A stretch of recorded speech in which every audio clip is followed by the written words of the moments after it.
ಖಾಲಿ ಹೊಟ್ಟೆಯಲ್ಲಿ ಪಪಾಯ ಹಣ್ಣು ತಿಂದ್ರೆ ಲಾಭವೇನು ಗೊತ್ತಾ? ಚರ್ಮದ ಆರೈಕೆಗೆ ಪಪ್ಪಾಯಿಯೇ ಮದ್ದು. ಯಾವ ವಿಟಮಿನ್ ಸಿಗುತ್ತೆ?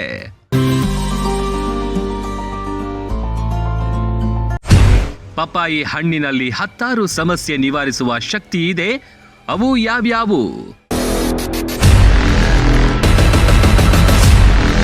ದೇಶದಾದ್ಯಂತ ಕೊರೋನಾ ಅವಾಂತರವನ್ನ ಕಣ್ಣಾರೆ ಕಂಡ ಮೇಲೆ ಬಹುತೇಕ ಜನರು ತಮ್ಮ ಆರೋಗ್ಯದ ಬಗ್ಗೆ ಹೆಚ್ಚು ಕಾಳಜಿ ವಹಿಸುತ್ತಿದ್ದಾರೆ.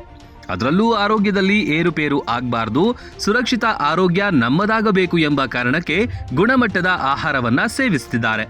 ಆದರೆ ಆರೋಗ್ಯ ದೃಷ್ಟಿಯಿಂದ ಪಪಾಯಿ ಹಣ್ಣು ಕೂಡ ಒಂದಲ್ಲ ಎರಡಲ್ಲ 10 ಹಲವು ಲಾಭಗಳನ್ನ ಹೊಂದಿದೆ.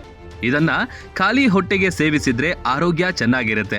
ಆದರೂ ಸಹ ಪಪ್ಪಾಯಿ ಸೇವಿಸುವ ಮೊದಲು ದೇಹಕ್ಕೆ ಸಿಗುವ ಲಾಭವೇನು, ಇದರಲ್ಲಿರುವ ಗುಣಾಂಶಗಳೇನು ಎಂದು ನಾವು ಹೇಳ್ತೀವಿ ನೋಡಿ. ಪಪ್ಪಾಯಿ ಸಿಹಿಯಾದ ರುಚಿಯನ್ನ ಹೊಂದಿದೆ. ಇದರಲ್ಲೂ ಪೌಷ್ಟಿಕಾಂಶ ಸೇರಿದೆ.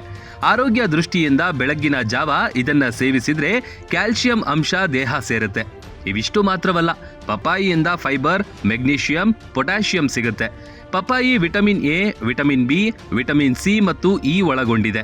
ಹಾಗಾಗಿ ಬಹುತೇಕರಿಗೆ ಈ ವಿಚಾರ ತಿಳಿದಿಲ್ಲ. ಇಷ್ಟೆಲ್ಲ ಪ್ರಯೋಜನವಿರುವ ಹಣ್ಣನ್ನ ಮಕ್ಕಳಿಗೆ ನೀಡಿದ್ರೆ ಅವರ ಆರೋಗ್ಯ ಉತ್ತಮವಾಗಿರುತ್ತೆ. ಮಲಬದ್ಧತೆ ವಿರುದ್ಧ ಹೋರಾಟ. ಅನೇಕರಿಗೆ ಜೀರ್ಣಕಾರಿ ಆರೋಗ್ಯ ಸಮಸ್ಯೆಗಳು ಕಾಡ್ತಾ ಇರುತ್ತವೆ.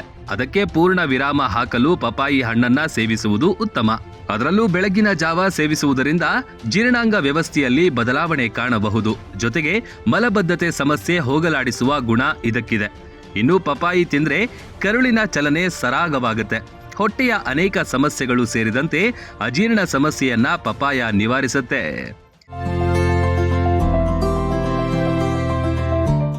ತೂಕ ಇಳಿಸಿಕೊಳ್ಳಲು ಸಹಾಯ. ಇನ್ನು ತೂಕ ಇಳಿಸಲು ಪ್ರಯತ್ನ ಪಟ್ಟು ಸೋತವರಿಗೆ ದಿನನಿತ್ಯ ಪಪಾಯಿ ಹಣ್ಣು ಸೇವಿಸಿ ಇದರ ಪ್ರಯೋಜನ ಪಡೆದುಕೊಳ್ಳಬಹುದು. ಔಷಧಿ ಸೇವಿಸಿ ತೂಕ ಇಳಿಸುವ ಬದಲು ಖಾಲಿ ಹೊಟ್ಟೆಗೆ ಪಪಾಯಿ ಸೇವಿಸಿ ಆರೋಗ್ಯದ ಜೊತೆಗೆ ತೂಕವನ್ನು ಕಡಿಮೆ ಮಾಡಬಹುದು. ಆರೋಗ್ಯಕರ ಹೃದಯಕ್ಕೆ ಪಪಾಯಿ ಒಳ್ಳೆಯದು. ಇನ್ನು ನಿಮ್ಮ ಹೃದಯ ಆರೋಗ್ಯವಾಗಿರಬೇಕಾ? ಹಾಗಿದ್ರೆ ಪಪಾಯಿ ಅದಕ್ಕೆ ಮದ್ದು. ಕೊಲೆಸ್ಟ್ರಾಲ್ ದೇಹ ಸೇರಿದ್ರೆ ಅದನ್ನ ಹೊಡೆದು ಹಾಕಲು ಪಪಾಯಿ ಸಹಕಾರಿಯಾಗುತ್ತೆ. ಇದರಲ್ಲಿರುವ ಫೈಬರ್ ಸತ್ವ ಕೊಲೆಸ್ಟ್ರಾಲ್ ಮಟ್ಟವನ್ನ ಹೊಡೆದು ಹಾಕುತ್ತೆ. ಚರ್ಮ ಪಳಪಳ ಹೊಳೆಯುತ್ತೆ.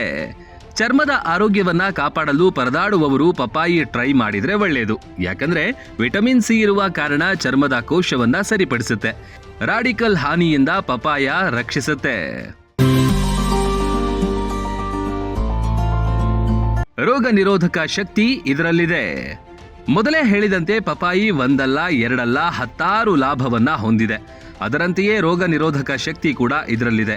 ವಿಟಮಿನ್ ಸಿ ಇದರಲ್ಲಿರುವ ಕಾರಣ ಸೋಂಕು ಹೆಚ್ಚಾಗುವುದನ್ನ ತಡೆಯುವ ಗುಣ ಇದಕ್ಕಿದೆ.